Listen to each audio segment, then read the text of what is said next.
Good evening, everyone. Welcome to the Tuesday evening West Coast Space Show program. I'm your host for the evening, David Livingston. Thank you very much for tuning in. The Great National Space Society has their really great ISDC conference coming up in just a couple of weeks, early June.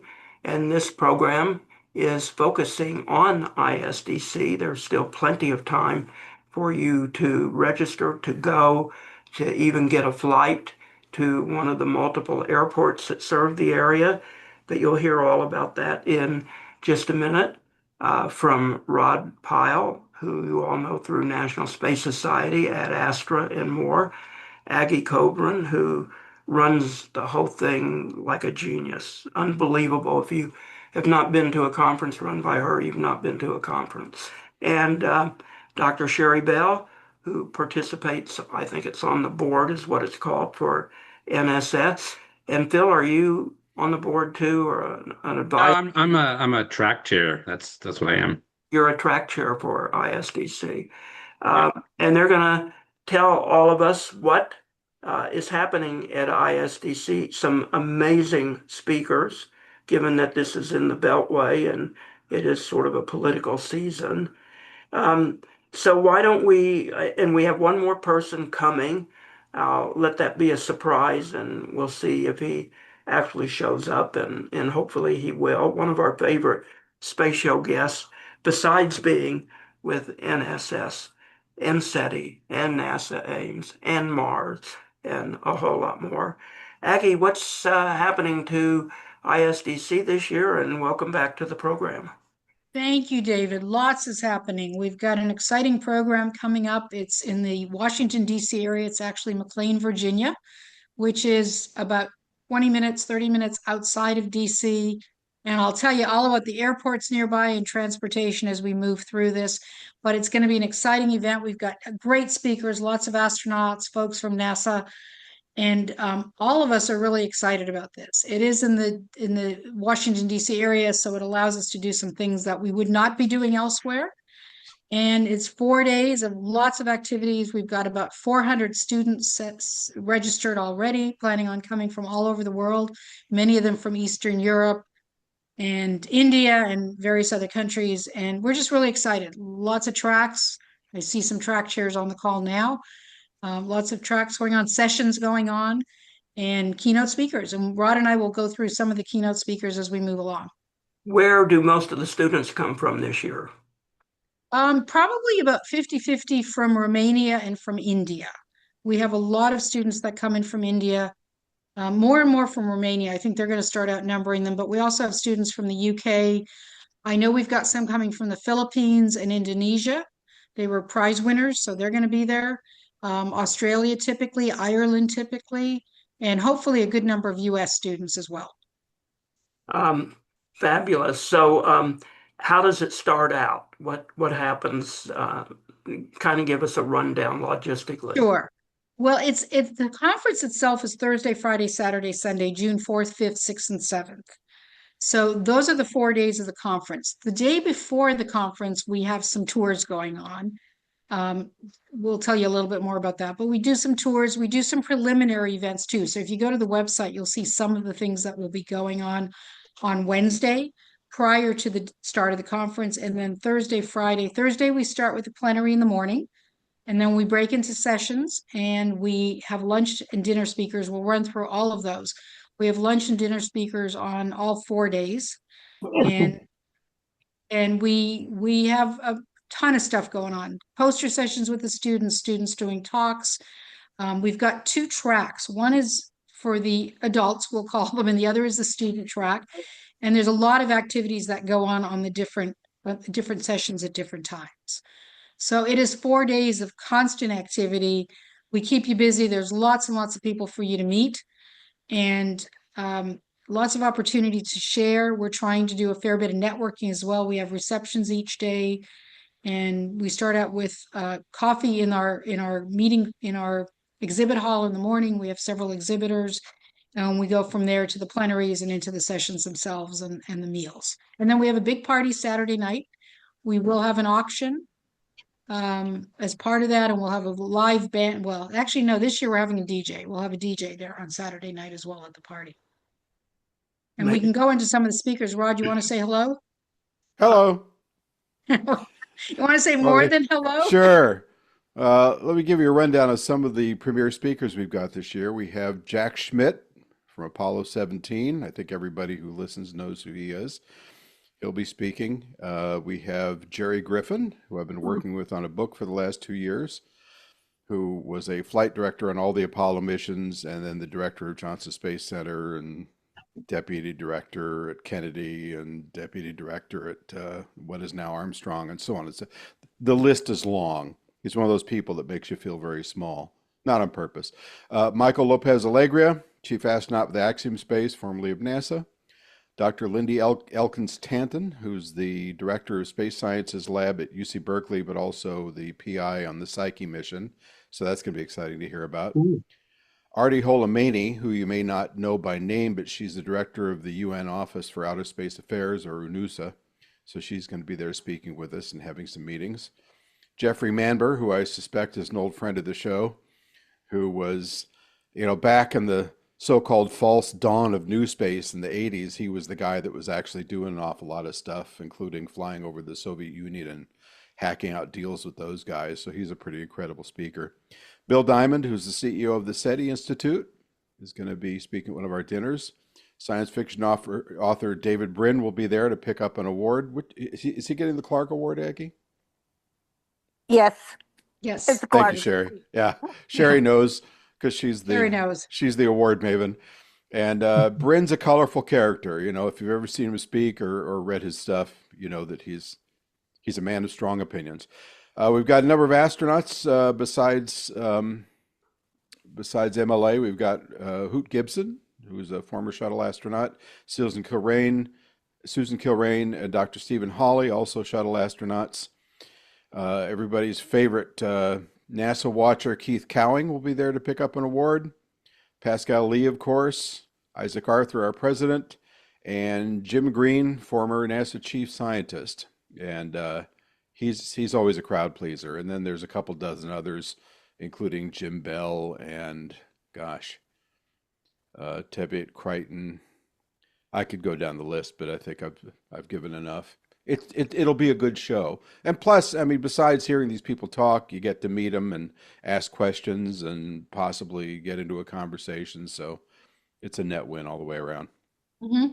You get to really communicate, have conversations with, enjoy talking to them, have meals with them. There's a lot of activities that go on there, and there's a lot of time to share. Many of them have all been guests on the space show. Not all of them. Many. Probably more than 70% of the names you mentioned. So, good group of people. Are they panels also, or is it most everything single person speaker? Most of the ones I mentioned are doing single speaking sessions or fireside chats, and then are also on panels. And then there's a lot more folks. If you go to the website and go to speakers and scroll down, 1, 2, 3, 4, 5, 6, 7, 8, 9, 10, 11, 12, 13, 14, 15, 16. That's about 30 something rows across of all the speakers that will be on panels and so forth. So it's a mix of everything. We have panels, we have solo speakers, we have one-on-one fireside chats, and a variety of short talks depending on the track. Some of the tracks are as quick as 10 minutes, others go as long as 45. There's well over 100 speakers. There's well over 100 speakers between the keynotes and the meals and the tracks themselves, the sessions themselves. There's a lot of speakers and a lot of topics.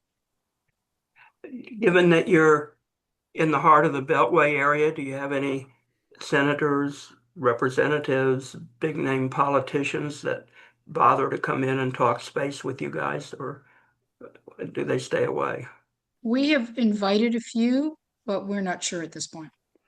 It's interesting for the politicos. They tend to say, we'll get back to you about a week before the conference. So I think it's a matter of trying to make sure they're not going to miss a critical vote on the Hill or something like that. So we're still kind of waiting. I don't think they like to talk about space at conferences or on radio programs. They'll do a 5-minute soundbite on a network.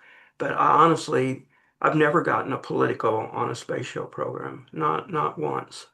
And We've invited a few of them, so we'll see what happens days before.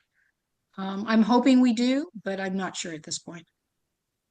Well, in the past, let me say something. In the past, Jarek Isaacman has been to our conferences. Before he was head of NASA, he was there Yes. twice, as far as I know, wasn't he? At Yep. least twice. Back when he was just a Yes. billionaire, yeah. When he was just a Yes. billionaire, he was at our Yes. conference. I don't know whether he's going to come now, is he? He's going to be in Europe. We did invite him, okay. but he's going to be overseas. Oh, well. It's actually going to be a send 2 weeks beforehand, I think. So he'll That be in didn't surprise Washington me. 2 weeks ahead, but yeah. Yeah. Yeah, he's leaving that day for Europe, we were told. what's he got in Europe? Is it Oh, an no, they excuse didn't or is it for mention real? it. Yeah, they didn't They- say. They just They said don't he had a confide trip. in us for those things. Yeah. Right. What do you have for tracks? Because we haven't talked about that yet. Yeah. It's where a lot of interest in action is. So we have a new track, AI and space, which is going to be interesting since that's a hot button issue right now. Who's the head of that track? That's Zahir Ali, I believe. Yeah, it's Zahir Ali. Yeah. Yes. Who I think you've had on the show, haven't you? I think so. Yeah, University of Central Florida, formerly of Thunderbird. We have biospace, medical capabilities for space travel, interplanetary infrastructure, which if your special guest That's was my track. here, yeah, there's a little bit of debate over that name. If your special guest was here, who's chairing the conference this year, he'd say it's just interplanetary. But anyway, it's all about interplanetary, including infrastructure. Interstellar, similar kind of track, just expanding it out to other star systems.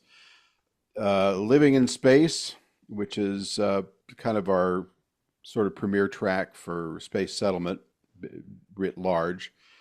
Mars, the moon, planetary defense, space ambassadors, who are speakers that work with the National Space Society to get the word out to schools and elsewhere. There's a business track, space elevators track, space health track, space policy, space settlement specifically, space solar power, spaceports, and rising stars, which is for young people trying to get into the business or who are in the business and just want to get acquainted with more folks. And then we have launch pads and many roads to space. Why don't you describe those, Aggie? That's kind of a combination of things. We've got a lot of students who want to do presentations, and we try to get them into some of the different tracks, and that doesn't always work well. And sometimes they've just got different ideas that don't quite fit into a track. So we've come up with some tracks that are a mixture of different things. And it's a way to get some of the newer, younger people actually giving a presentation and getting some of the topics in that didn't quite fit in anywhere else. So they're kind of fun, interesting, sometimes really dynamic. Some things come up in those sessions and those tracks that are actually quite interesting. Some are just a little weird and odd, but they're great additions to kind of the standard bearer tracks. Space Settlement Summit has been going on for a really long time. It's not a space settlement, space solar power. Sorry, space solar power has been going on for quite some time. It's a full 2 days. And there's a competition, and I was going to mention the competitions because there's several. There's a student competition that's part of that. There's the Rothblatt competition that everybody in the audience gets to vote on. There'll be 3 finalists for that, and everybody who's in that audience votes on that. There's student competitions all over. There's health competitions. We've got several people coming in to do presentations. A lot of these are students, not all, and they're really pretty incredible to watch. They come up with amazing ideas, concepts, different things, and most of them have gone through a system where they've presented, we've seen their presentations, they've competed against thousands of others, and they've come out at the top, and that's why they're at the conference. And many come in from many other countries for that. So it's a really exciting part of what we do there, and it's a great opportunity for these students, and they are, the students who've really excelled, who really want to move on in this industry, and are just doing, coming up with some really cool ideas and really interesting thoughts. And we've got an opportunity to have them there and to have them actually present these ideas to people in the industry, which is really, really unique, that they get to speak to people in the industry, that they get to present to them, they get to meet them and spend time with them. Do you have a I think nuclear program track this year? Oh, which program, what track, David? Nuclear power, nuclear propulsion, nuclear anything? Not specifically all those there will be presentations in the interplanetary and interstellar tracks and probably the moon track that include that. Yeah. We have two track chairs with us, Sherry and Phil. Phil, starting with you, what's in your track? Yeah, so Apollo kind of proved that that going to the moon wasn't science fiction, but it also proved that it was extremely expensive. So the purpose of the interplanetary track or the interplanetary infrastructure track is to sort of explore the idea that we need another breakthrough, like Apollo, to go from extremely expensive to routine travel to the inner planets of the solar system. And so for that, largely we're thinking infrastructure is the right approach. So any presentation or speaker who wants to talk in that field of how do we travel between the planets, how do we create infrastructure, communication infrastructure, for example, that connects the planets better, is welcome to present in the interplanetary track. Is it full? Or are you still taking speakers? Oh, it's full. Yeah. It filled up a while ago. The deadline for submitting abstracts, I think, was April 15th. But it was full before that. Yeah. Sherry, what is in your track?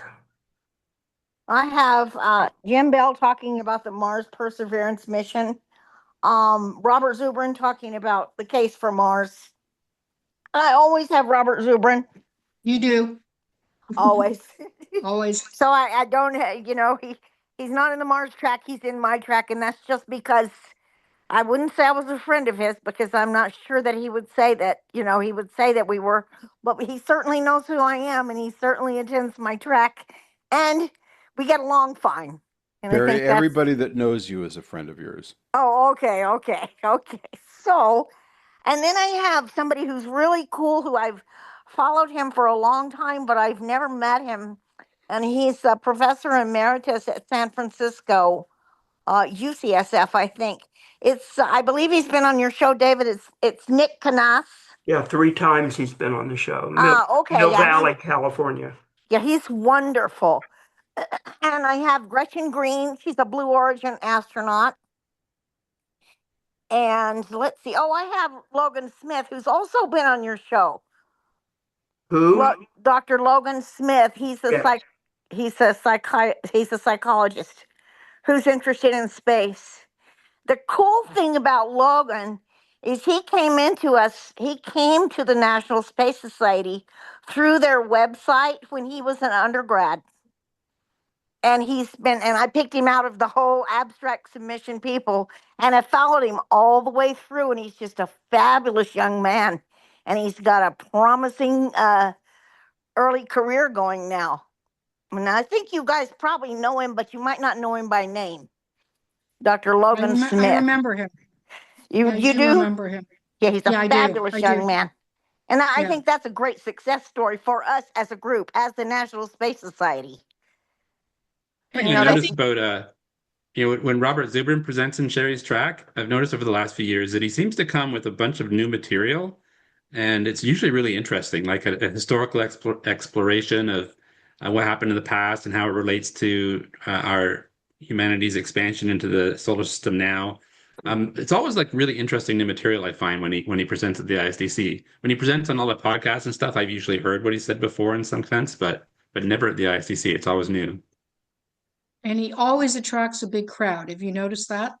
Yeah, There's he's popular. always a lot of people in the room when Robert is speaking. I think Pascal has now joined us. Yeah. I see him up there. Yeah, sorry for joining late. Here I am. Welcome, Pascal. How are you? It looks like you all have it under control. Hi, David. Yeah, Right, see you later. You can leave now if you want. Nothing needed more. What are you doing at ISDC? I'm not surprised.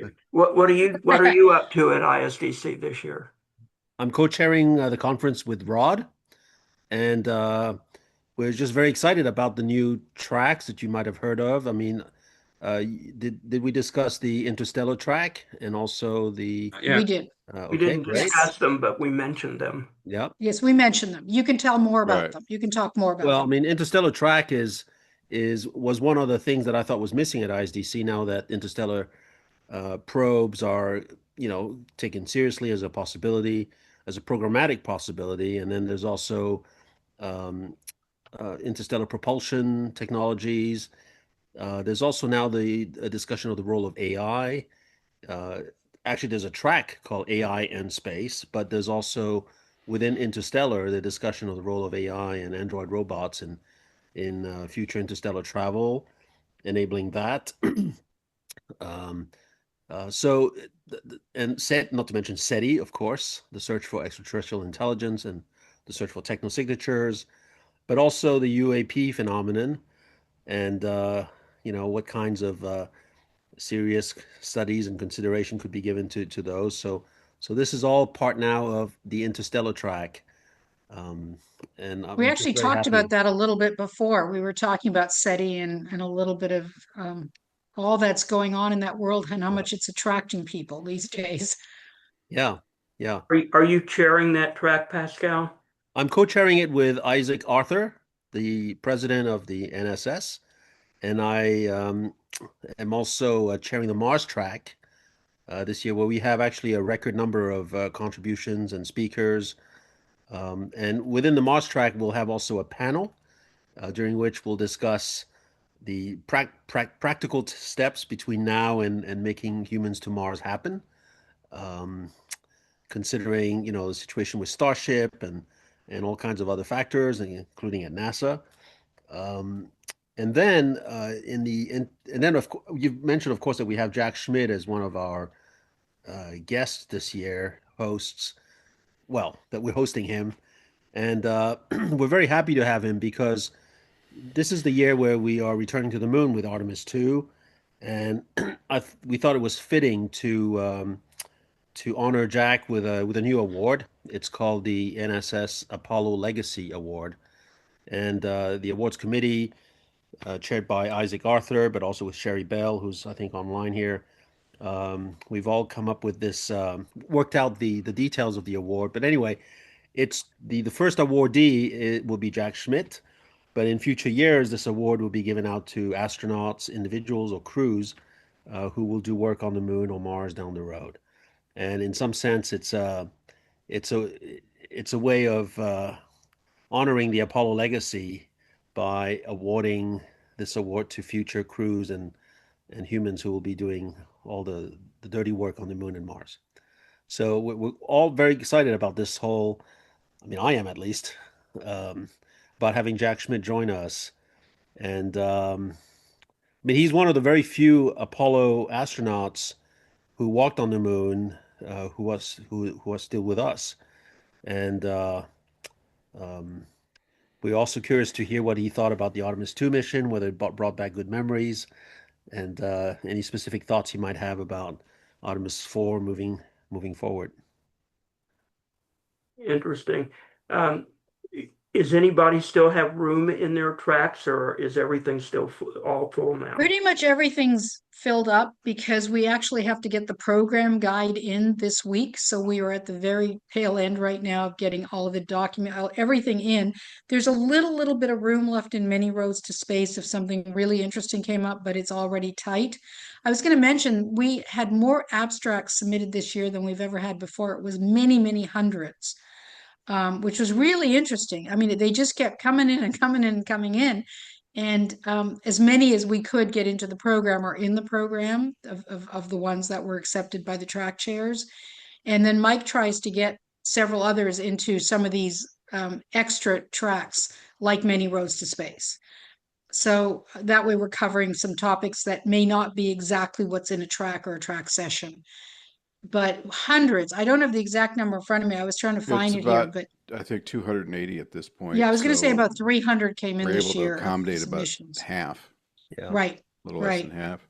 And on that note, actually, I should bring up the fact that for the past few years, we've tried to offer the option for presenters to actually submit a paper that will be citable and searchable online, just to have an actual physical trace of the presentation or the contribution. And so this year, what we're doing is actually extending this option to all tracks. So the speakers will have the option of writing a paper following their presentation to be submitted sometime this summer. And it'll be a paper that will be anywhere from 2 to 20 pages. That's the max. Which I think will be good, because I think way back when the NSS was publishing, I think, ISDC proceedings, and then eventually that practice fell off to the side. And meanwhile, I think it's very important that, and in fact, it encourages people to come and present novel ideas to know that they can actually immortalize them, as their authors by publishing a paper. And speaking of that, we will also have we'll have the newest issue of Ad Astra at the conference. So the first people to see Ad Astra spring issue, which is 2026-2, will be at the conference. It'll be ready literally the day before, a couple days before, shipped to the site long before we mail it to anybody else. So it'll be there for everybody to pick up. And we also have the space settlement. I keep calling the space settlement guide. What's the official name, Rod? Well, it's a Space Settlement Workshop book. Right. It's a space settlement not the actual workshop title, but that's what it is. Right. And we're going to have that there as well for people. And that was based on a space settlement event we did a few years ago.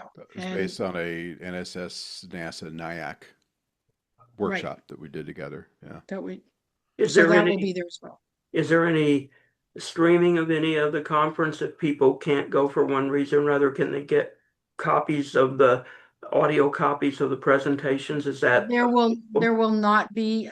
We do have some. I mean, Space Solar Power Track has a student competition that is a worldwide competition, and the judges are often not on site, and some of the teams are not on site because they're from around the world. So we do that streaming, and there's a few other little segments that may be, but no, for the most part, it is a conference you're supposed to be at to enjoy it, and we try to keep it that way. We will probably have some minimal taping of some things, primarily the keynotes on stage, but that's used more for marketing purposes. It's not to replay the entire event, or the entire talk. It's to use for marketing purposes for next year's conference and other things that the NSS is doing. Who are your meal speakers? You want to take that, Like Rod, at or you want me to- luncheons and They're part of that list I read off, all those people. earlier various on. meals. Right, Yeah. right. Those are predominantly the meal speakers. We've got we start out on Thursday at lunch with Arti Holimani, who's the director of United Nations, the United Nations. She's coming in from Europe. We're starting with her on Thursday afternoon. We've got Jim Green as the evening speaker, I believe, that day. Am I correct? So Thursday evening? Thursday afternoon is Artie. Thursday evening is Jim Green. Friday lunch is Jeffrey Manber. Friday dinner is Jerry Griffin, who is also from Apollo, Pascal. Oh, yeah, that's right.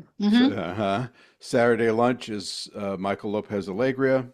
Saturday dinner is Jack Schmidt.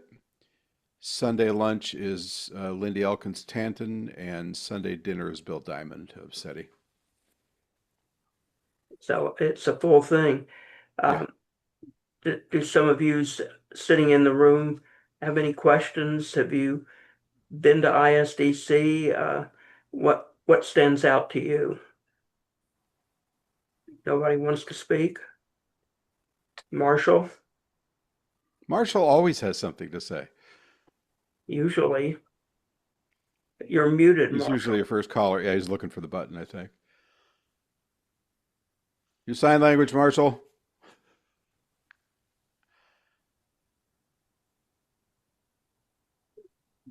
The room stands. Who's the new? Who's There he is. Okay.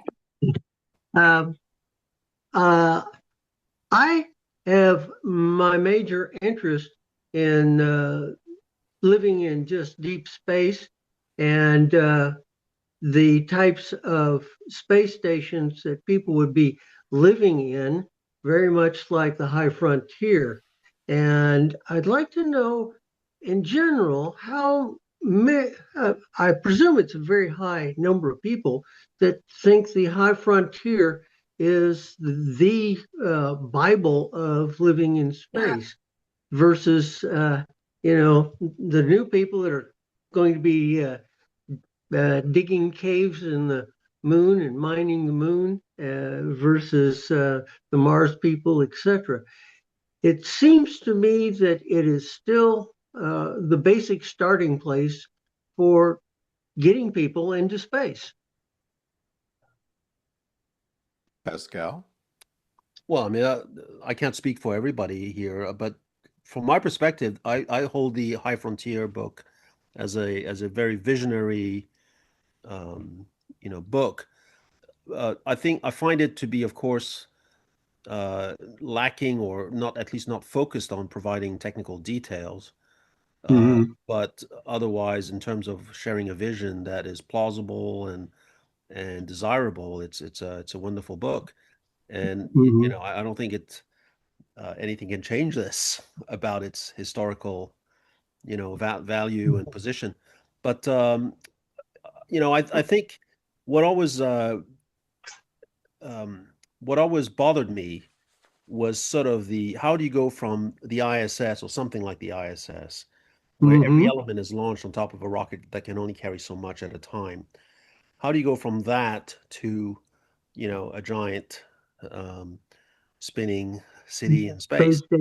And Well, and if I may say, Pascal, that's the reason the NSS published the Space Settlement Workshop book, because it does cover those steps. It talks about mass drivers. It talks about constructing large structures in space. It talks about life support, talks about social issues, talks about environmental issues, talks about military defense and security issues. So we did finally, after 45 years of existence, having merged the NSI and the L5 together, we bridged that gap, and we now have, I think it's about 130 pages of material that came out of this NIAC workshop we did. So sorry for interrupting. I just wanted No, to I mean, there. So this is it. So the NSS is actually trying to fill the gap. I myself have a student right now who's working on a master's degree, whose focus is actually looking at how you can go from the ISS to an actual station with artificial gravity using similar launch systems and modules. So it's not really creating the O'Neillian vision yet, but it's sort of one step in the right direction to sort of start looking into artificial gravity and how that works. In fact, it's a station that will have 3 gravities: lunar, Mars, and terrestrial gravity in different radii. Yeah, well, I was thinking of my grandchildren, the teenagers, trying to get them to read it so that they have a basis to start from. And is there a better book? I don't think so. But I don't read that many pleasure books. Yeah, you see, I didn't read it as a kid in my case. I read it quite a bit old when I was in grad school, actually. So to me, it didn't have this foundational role that you are talking about, but I can see how it could. I'm not entirely sure it's a children's book, though. I mean, it sounds like you need to be, easily in high school or in college for that. Well, as I said, it's hard to inspire some people to how important it is to the future of man. So that's my main interest in it. That's what TikTok is for.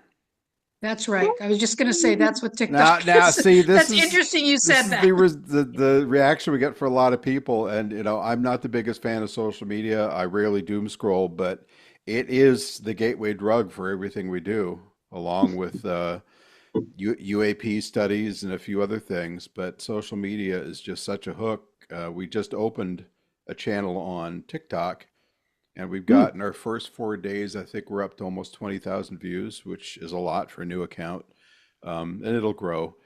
But getting somebody of a certain age, and I'm not going to say Gen this or that because I don't want to get pilloried, but getting someone of a certain age, let's say below 35, okay, to read a whole book like High Frontier can be challenging. My son turned 30 this year. And he grew up as the offspring of me, who was a space writer, and his mother was a classical musician with the LA Philharmonic. He could care less about music. He could care less about space or science. He was all about money and making money when he got older. All the things you worried about, right? And he's done that, which is laudable, but he suddenly got the space bug this year, big time. he bought one of those new CCD stacking or CMOS stacking telescopes where you can get these incredible images of the Orion Nebula from the middle of smoggy Los Angeles. And it just got him. So now he's interested in all these things, and he is starting to read these longer books. But you're right, Marshall. It's tough, you know. It's like you can lead a horse to water, but kind of thing. So we just I have to do everything we I can to actually make it met visual. him. Yeah, sorry. I actually met him and he's super bright. I think he needed to get to space on his own terms. Hmm. Not through the eyes of his dad or the work of That's his right. That was probably a big part of it. yeah. And that's what's really interesting, speaking of younger people, is the fact that we do get hundreds and hundreds of students who are really, really interested in space, keen on space, graduate students like the ones Pascal's talking about, students as young as junior high school age. I think the youngest one we ever had there was 6 or 7 years old, and he's from a family that's really, really interested in space. And I had this really wonderful conversation with a 7-year-old, and you never would have believed he was 7. But he picked up this bug very early, and he's got a whole family who's just obsessed with it. But that's kind of unique. But the fun thing there is that there are a lot of students there from all over the world that are really excited about space. They really are. They love it. They love to talk about it. They love to show their posters. We have 2 poster sessions. I'll get back to some of the sort of specifics on it. We've got 2 poster sessions that run where you come in, you talk to them. They love to share with you. They will tell you all about their ideas for space settlement. These are students who put this together, travel the world to be here, just to show this to people and to talk about it. And they're that excited by it. So that's a big part of it. There's a lot of special events that go on as well. There's podcasts. Rod is going to be doing one of those. There's some podcasts we do from there. I've mentioned the parties before. We have a lot of different kinds of activities so that if you don't want to just be sitting in sessions all the time, there's other things you can go and do and experience and have conversations with and chat with. And then parties and receptions. During the reception, anybody who's there is likely to be at that reception. So you can walk up to, the opportunity to walk up to an astronaut, to walk up to the last man that walked on the moon. You've got these amazing people who are just milling around. Jeff Bezos was a perfect example, who just walked into the reception and started chatting with everybody. And many, many, many others who just are there, and they're there to talk, and the students have a wonderful opportunity to chat with them. But they're there to kind of explore and grow, and these are kids who are very, very excited and interested by space. And it's fun to see them. It's really a lot of fun to see them. And we kind of relish in that, in the fact that probably a third of our attendees are these students.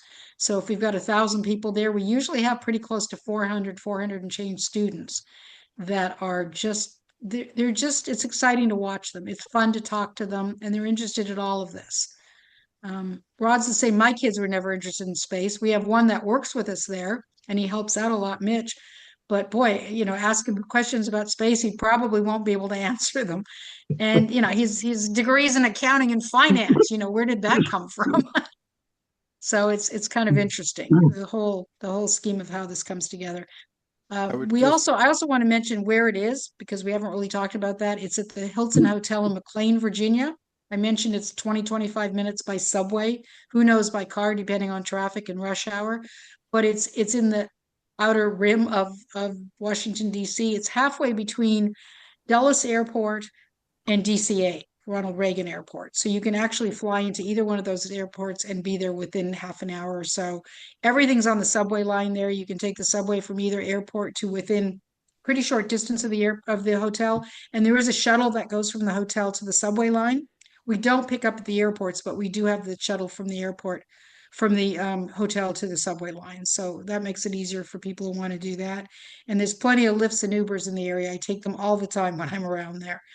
And it's an easy way to get around. And then the really nice thing is they can go into DC. It's not complicated to get in, and then explore Washington too while they're there.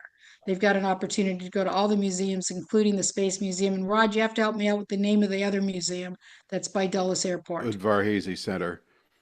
That's the one. Yeah. So we're going to have a trip there on the Wednesday. So we have a bus that's going to take a group of people and go over to that museum and actually have a tour around. So we're planning some other things like that on the Wednesday. Welcome everybody to the Aggie Kobrin Show. Can I just add one more thing, David, before we turn it back to you? Sure.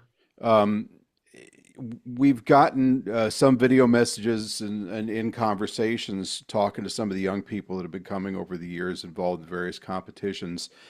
And I tell you, I cut some of those videos. There were some real kind of choke you up, lump in the throat moments of kids telling stories. There was a young woman who said, you know, my father left the family when I was very young. Her mother either had died of cancer or was dying of cancer. And she said, my family was, you know, in the inner city and there were drugs and everything every year. And I was headed down a very bad path. And she said, I discovered this somehow and it completely changed my life. And she was then in grad school to get a degree in aeronautical engineering. And there's a lot of stories like that that just really, you know, whatever slight irritations we may have occasionally putting a conference together, this just erases all that and fills you with joy. So it's a big part of it. Are there hotel reservations left? What are the economic logistics for the conference at this point? There are hotel reservations left. I heard a couple of the nights were quite full, but we are holding some additional rooms. So if anybody does need a room and has not made a reservation yet, they can call me. I may have some rooms left. And they can book into the hotel as well. They're not going to get the same rate this close to the time of the event. But again, they can call or email me and we can see what we can do because we do hold some extra rooms, knowing the situation that some people just don't book until the last minute. Okay. The rate was 189. I don't think that's what they're going to get now. I think it's going to be a little over 200, but it's still a terrific rate for being in the Washington, D.C. area because it's an expensive area to be in. And any special conference rates still available or are they gone? They're gone. We're at full. Well, we're not at we're not at the rates when you walk in on site. Those are the most expensive rates, but we are past the early bird pricing that ended in the middle of April. So we're at the regular pricing and they can go to the website and see, there's so many prices because there's seniors and there's students and there's certain types of students and there's members and there's non-members. The only thing I would say was it's really worthwhile to join. If you're going to come to the conference, join the NSS. It's really reasonable. You get all the other benefits, the magazine, discounts at the conferences, all sorts of other forums and things happening. And you will save, it'll cost you still about $60 less for conference registration, unless you're a student, if you join and you then sign up for the conference. So sometimes, especially with the broader distribution of space show programs, people discover the space show and they don't know anything about space. But all of a sudden they start listening, they like it, and they will send me a note and say, how lost will I be if I attended a day of this conference or if I attended the whole conference because I don't know anything about what they're talking about and I don't know who the people are, but the subject interests me. So how lost would they be? I can take that or Rod. We can all three probably answer that. I think there's parts of the conference they wouldn't be lost at all. If they are interested, there's just a lot of general types of things that are said. The keynotes are often just the most entertaining, interesting things, and I don't think they'd be lost at any of the keynotes. The tracks are much more specific, so they would have more questions, but they can also attend the tracks that they can understand more. So I think there's always ways for people to take part in it and not be lost at all. That's part of our goal. It's also part of our goal with the magazine. When we put Ad Astra magazine into the bookstores, we had to really think about that and think about who's going to be picking this magazine up. And it's not aerospace engineers and it's not NASA astronauts. It's the person who goes into the bookstore and walks into Barnes and Noble and says, I'm interested in space. I'd like to find a magazine. So we have to gear everything to a certain understanding level. And if you're interested and you've been reading up and you're on the internet a little bit and you talk about space, you're going to find things that you will totally understand at the conference. Well Am I said. right, guys? Well said. Yeah, the motivated John Q. Public or Jane Q. Public, I'd say, is our core audience. We certainly have engineers, senior scientists, everything from soup to nuts there, but we do try and keep the bulk of the programming and the bulk of the stuff in Ad Astra something that you can understand if you can read it at 12th grade level. Sherry, you've been doing Living in Space forever. How has it changed over the years? And how have your guests and topics changed? Is it evolving? Is ISDC a good example? Yeah, I Evolving can growth of say, yeah, space? a lot of it used to be more philosophical, and now the philosophical is becoming reality. So people used to think, let's say, for example, talking, and sometimes they would be considered far out ideas, like AI, which is now just an ordinary thing. I use AI several times a day that I know of, and it affects my life in many other ways as well. But what used to be far fetched, sorts of presentations are now everyday reality, and that is one major change I've seen. It's well put. Yes, definitely. And what used to be really crazy ideas many years ago is absolutely what's happening. It's reality now. Like it's self-driving cars, another thing. Oh Like, yeah. whoa. That one still freaks me out a little bit. Sherry, do Yeah, we want to talk about some of the award winners as well? Sure, I can. Sure. Gosh, Rod helped me with this because I'm you tell me who they are and I'll tell you all about it, or vice versa. What do you want me to do? Awards. The awards we're giving. David Brin is getting the Arthur C. Clarke Award. All right. You want to talk a little bit about David? I actually did before. Okay, Yeah. you didn't say very much about him though, Rod. Well, I mean, he's if you read science fiction, you know David Brin. Yeah, that's true. And if you go to his website and read any of his postings on Yeah. Facebook or anything else, you really know David Brin Right, because that's true. he puts it right out there and he doesn't pull any punches. But that's what makes him interesting. Yeah, I met him 2 or 3 conferences. Brilliant guy, not shy about his opinions. And they're very well informed and backed up. So, when he talks, people listen. And one thing I like, that I should probably say about David Brin, it's a relatively new award. It's the second year we've given it out. It's the Arthur C. Clarke Award, and it's like a monolith. It's the It's like exact the monolith. the monolith, All right. the monolith in Arthur C. Clarke. So I would say that's the monolith, right? Yeah. And Straight so, out 2001. right, that's the one. And it's a really excellent, it's just a really fabulous looking award. And so we're really proud of that award. Yeah, it's an internal design too. No one else has this award. We designed it and had it made. And we're presenting a Space Pioneer Award to Keith Cowing for his work in media. Yes. Another Space Pioneer Award to Firefly Aerospace for their first successful commercial moon landing after a couple of tippers. Another Space Pioneer Award to the Office of UNUSA. So although Artie is coming to pick it up, it's for the entire team there. A Chris Pankratz Memorial Space Activist of the Year Award to Jim Plaxco. And that's what I have on the list from you. I think there are I have more. others. There's some. We have a roadmap committee that there are 16 people in there that work. I mean, they really work a lot. I'm not on the committee. I don't know a lot about it, but there are 16 of them. They're going to get an award. And there is another one, Distinguished Service Merit Award, and that's going to somebody really great who David. I think most of you people probably know him. That's Fred Becker. Yeah, real work person, really devoted guy. Yeah, really, really. Been around for We years. spend a lot of time giving out awards. You probably noticed that with the number of awards during the dinners. We always start out with giving out awards, and there's several through the course of the conference.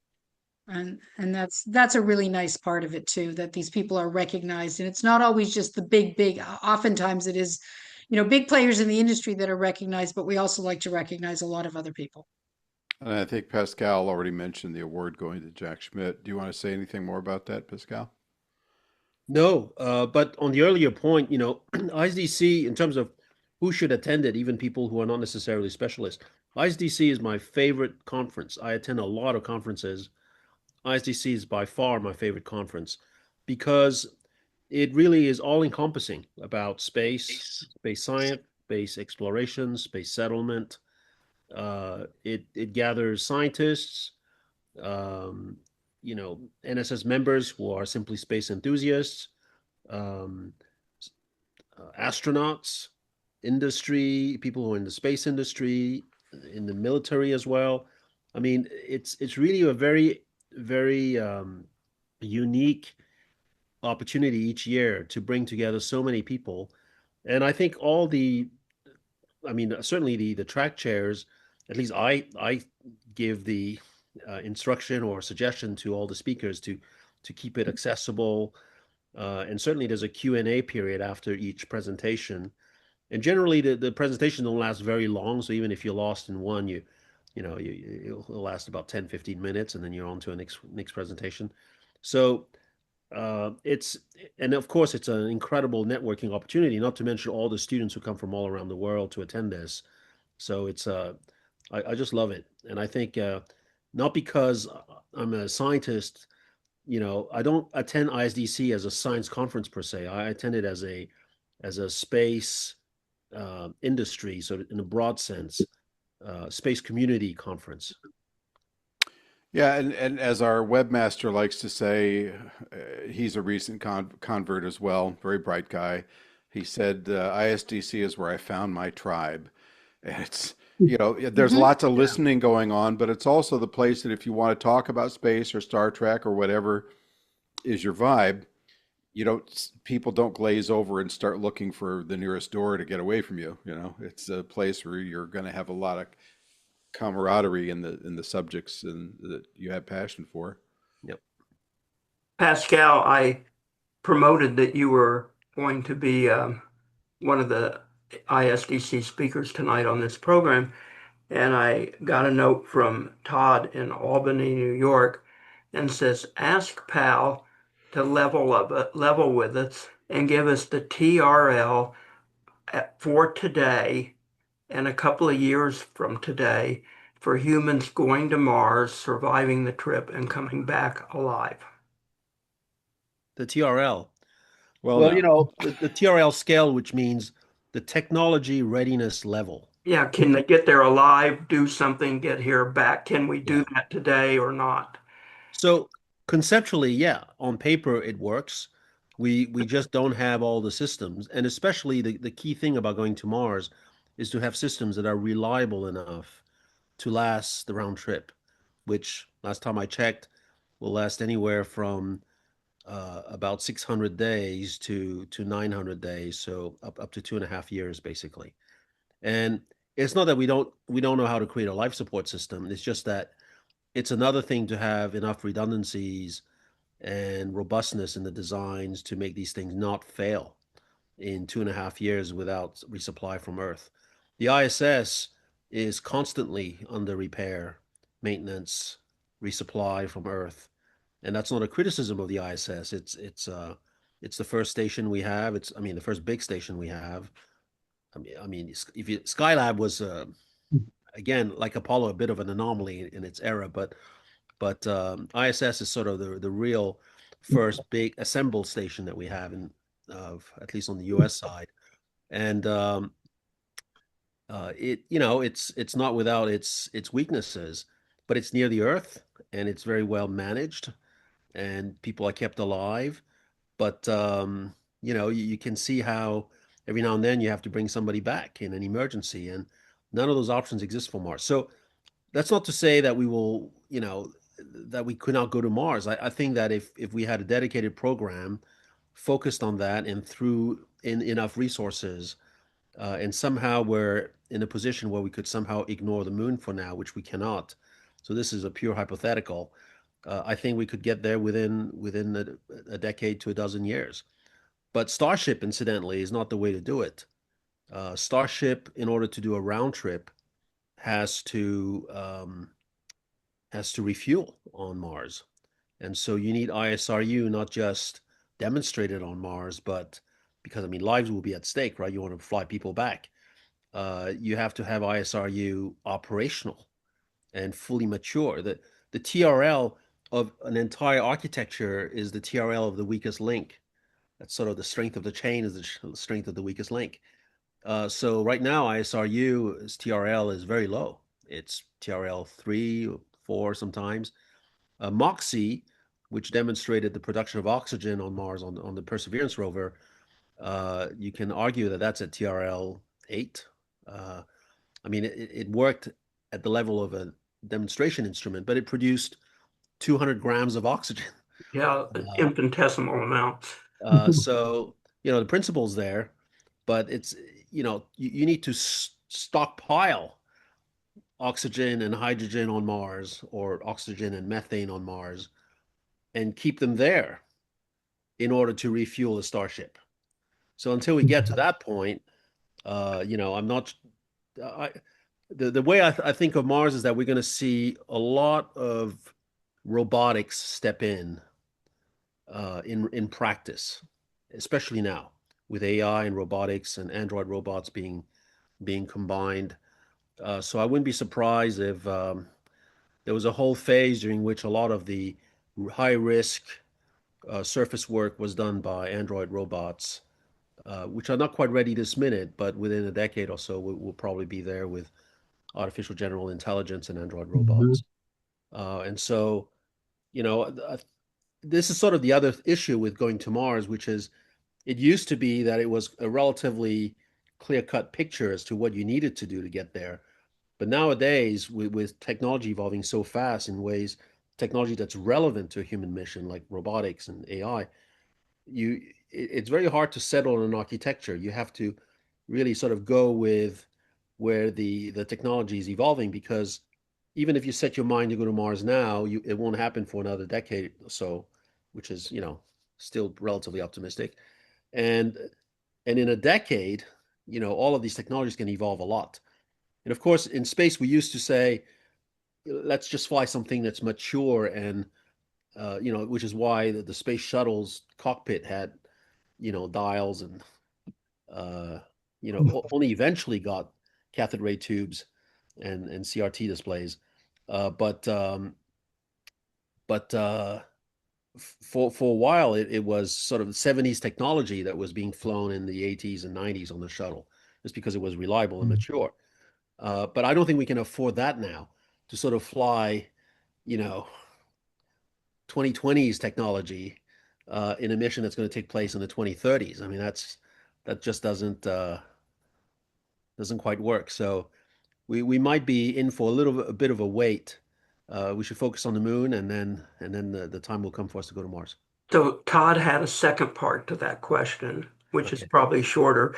And anybody else who wants to comment on the second part of this, you're welcome to. I know it's a little bit of a digression from ISDC, but the people who can answer these questions for Todd and others are at ISDC, and you can talk to them.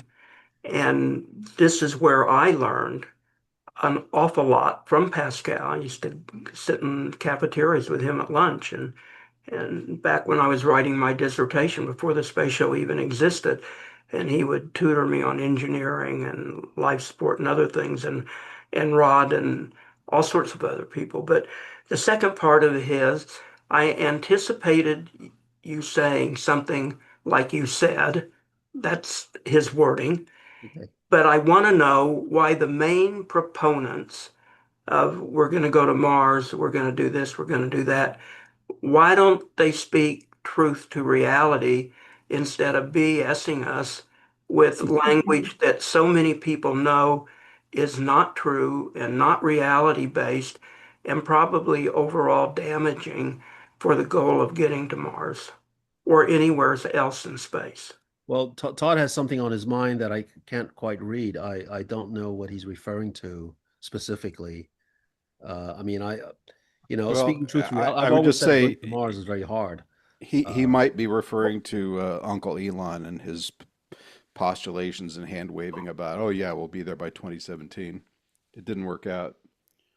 So maybe that's what he Well, or means. other people too talk about how we should be going today to Mars. yeah, I You mean, know, when it comes to something like Mars, there's a difference between having vision and just having a fantasy.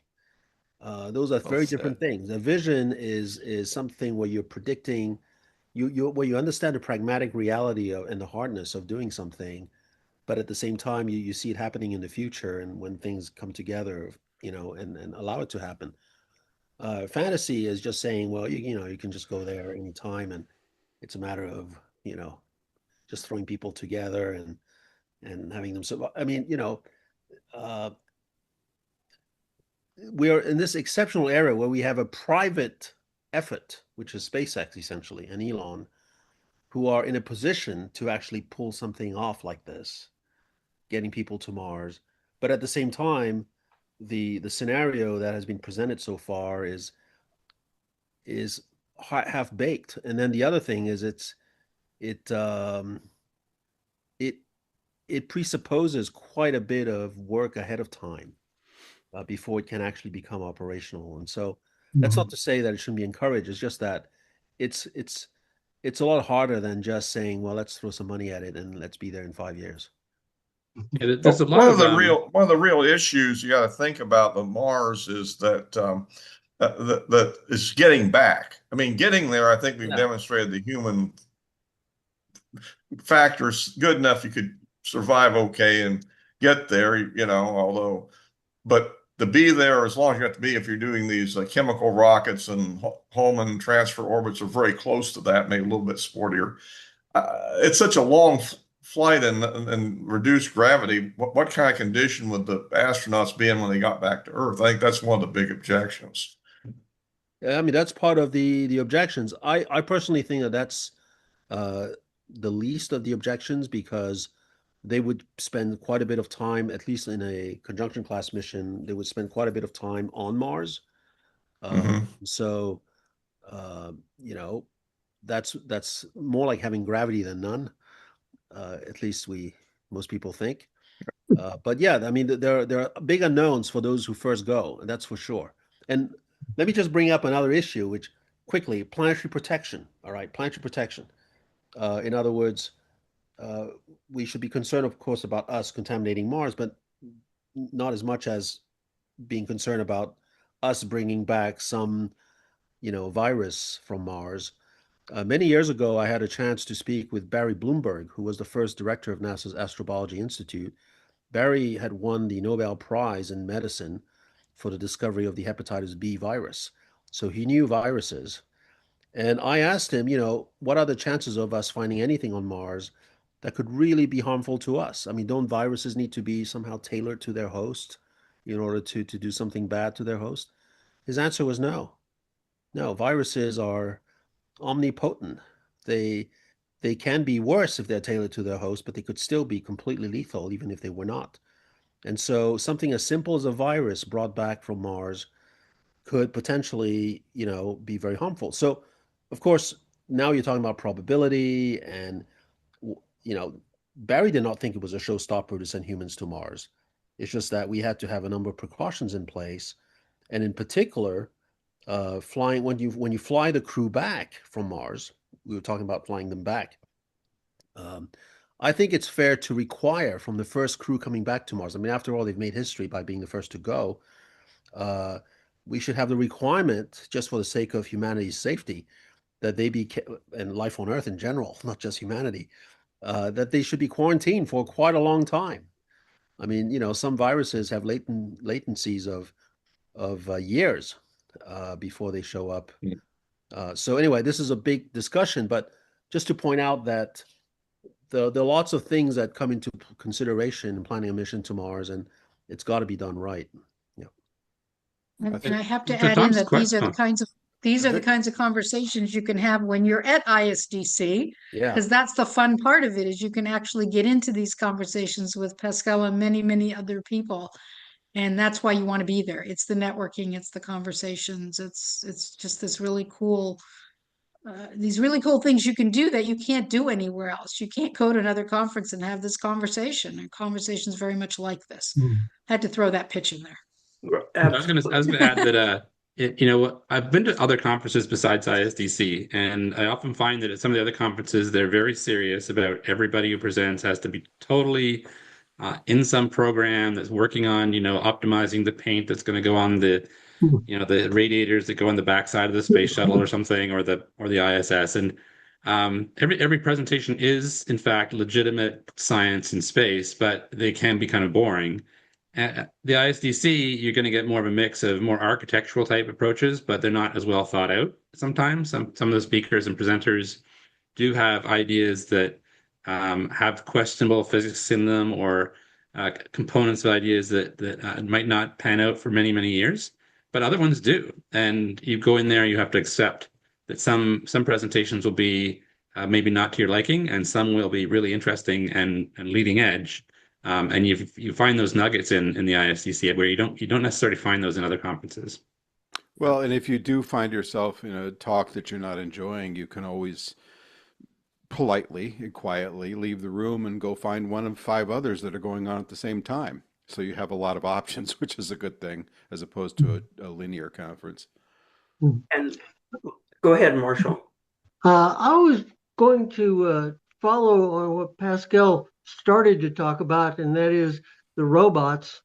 And the robotics are going to be what really moves us into space, because a robot can literally live in a vacuum where people can't.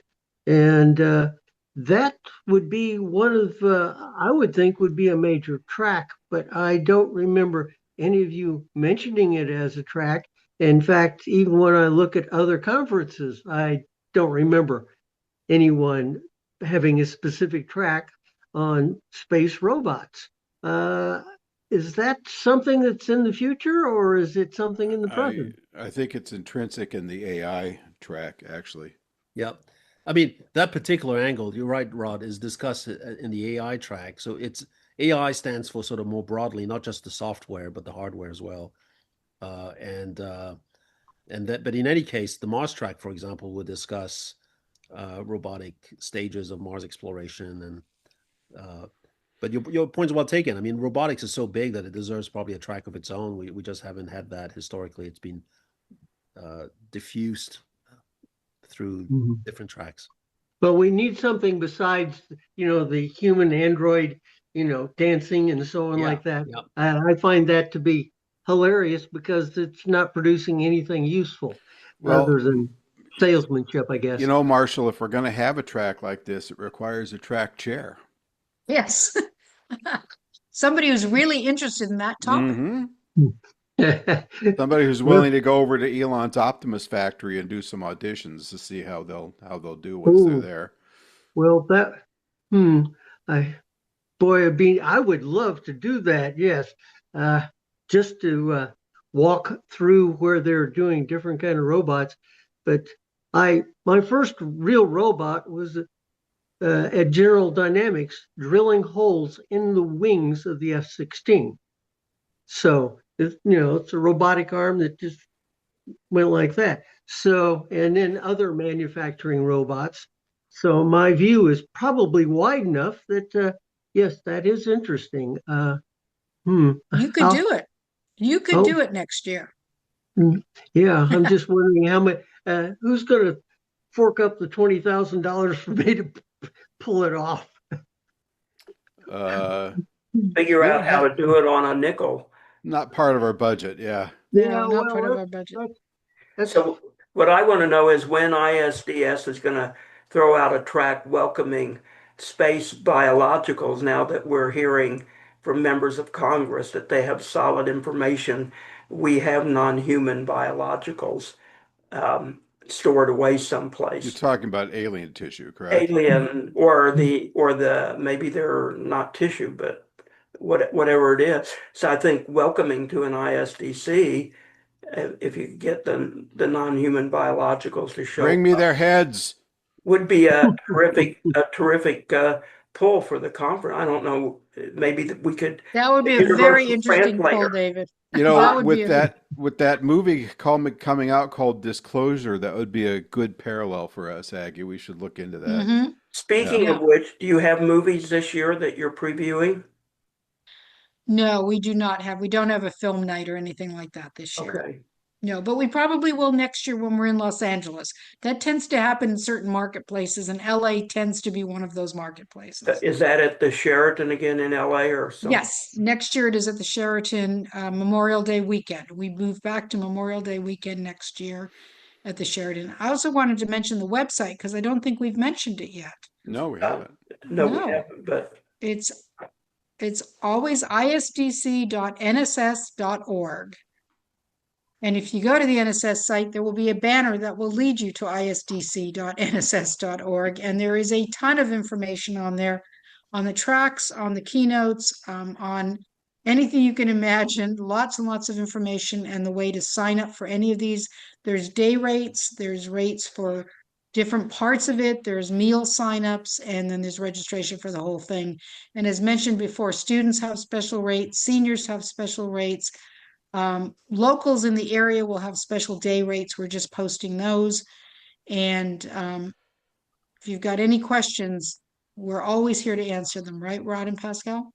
Yes. You bet. And the NSS site is just nss.org. And if you just Google ISDC, we're the top hit now. So it'll take you to the conference. I think that we'll probably have an alien track about 1 year after we have an alien as a keynote speaker. well, that's a thought too, I don't think. with the universal translator. Well, some of this stuff may be coming out. I mean, the first track was pretty tame, but we don't know what's going to be coming out next and the one after that, you know. You talk about the releases. Although anything to actually get the biological studies that have been done, I have a feeling that's going to be considered a long time for the government releases it. That's my sort of thought anyhow. That's all deeply classified, as you can imagine. And so, and I think they're most nervous about the alien life forms themselves and what people's reaction to them will be. That may be one of the big bugaboos, you know. Well, that assumes that it's real. I got him right there. A really big assumption. I've come to that conclusion in Yeah, you 2016. After 5 years of struggling with it, I finally concluded it's real. And it's before all this current stuff went out, you know. I have to give myself credit. I was 18 months ahead of the New York Times. Do we have anything else that you would like to say about ISDC? Have we omitted something, forgotten something that we should say, or any of the track chairmen want to add in? Yeah, did you guys mention meals yet? Because I kind of think one of the highlights of the show of the whole conference is you buy these meal tickets, you get to see a speaker while you have a lunch or dinner, and then you sit with people who are very like-minded individuals, and you sit at their table and you chat with them, and you learn a lot, and you sometimes meet new people you stay in touch with for a while. So that the meals and those keynotes at lunchtime and dinner are something that should be mentioned as a we interesting mentioned part. that, and I think that's a really, you're right, unsolicited, that's a really Aggie. good part. Say again? That was unsolicited about his support. Yes, that was for our meals. unsolicited, and also the receptions. And I think I mentioned that before, because that is a real chance to just spend an hour with people that are like-minded, that are interesting. And, you know, if you've got the nerve to just walk up to people and talk to them, you might find some just amazing people in that crowd at a reception. And you know, I try to get the students to do that more too. Anyone else? Sherry, anything more about your track? Anything more about ISDC? Yes, you know, the only thing I could say is when we do have an alien who's approved to admit that he's an alien and shows up, I'm welcoming him hanging my track. I want them in my track. I think we're going to have to work towards that. I think that's got to be a goal. I'm just saying, you know. You've already got Robert Zubrin. I don't think it's fair. Oh, okay. Yeah, Zubrin's always a big draw. Well, the more the merrier. The more the merrier. We love to have people join us if they're interested, if they're in the industry, if they're not, if they just want to come for a day and hang out, they're more than welcome to. There's all kinds of options on the site. I don't know if this is even appropriate here, but you know, just to say that are people using business cards anymore? I mean, I take a few to the ISDCs and stuff, But the younger people don't seem to carry them anymore, and I just wonder if maybe they should. Maybe we should say something, or maybe my concept is outdated and they should not. You can They just use tap their your phones. iPhones together Yes. and they Yeah, right. swap Okay. information. That's Yes. okay. Or you, Okay. you connect through WhatsApp, or you connect through Got you. something else. Okay, so Yeah, my they're not carrying business is cards outdated. around. Okay, fine. But they But do some of us photograph still do. they do Go ahead. photograph each other's badges. Oh, they do. Yeah. So then they can Google it. Yeah. I have Ah, I have a digital photo of my business card, so I can send it as an attachment to anybody. Mhm. oh, okay. I'm gonna try to figure that out. How Well, to do that? take a picture of it That's all. Just take a picture of it. Yeah. Then you have it in your photo album, and then you just and attach just it. send it. Oh, that's You simple. just send it. I can do Yeah, that. you just send it. Ah, cool. Okay. Good. But to answer your question, yes, people still do carry business cards. I just went to a couple of other conferences and picked up probably 30 or 40 of them, and they're sitting in a pile, and I will probably never look at them again. And that's okay. the problem with business cards. That's the problem. Yeah, Okay. yeah. Mm-hmm. Then they're not worth the money. I'm glad you say that. I thought it was just me. No, no. Never They're all look at sitting it there in the again. pile for a while. No, it's me too. And Yeah, I think I have a pile in my office drawer that I have never looked at. I have Mhm. boxes, literally boxes of them. Yeah. all right, so for people that are going and who hear this show, I'd love to hear your thoughts about ISDC after the program is over. So if you're interested in doing a post ISDC space show and you want to be one of the participants, email me at drspace@thespaceshow.com. And if this is your first conference, I'd really like to hear from you and hear what you have to say about it and what you think about space conferences and space people. So want to thank everyone, but obviously Aggie and Rod and Pascal for being with us.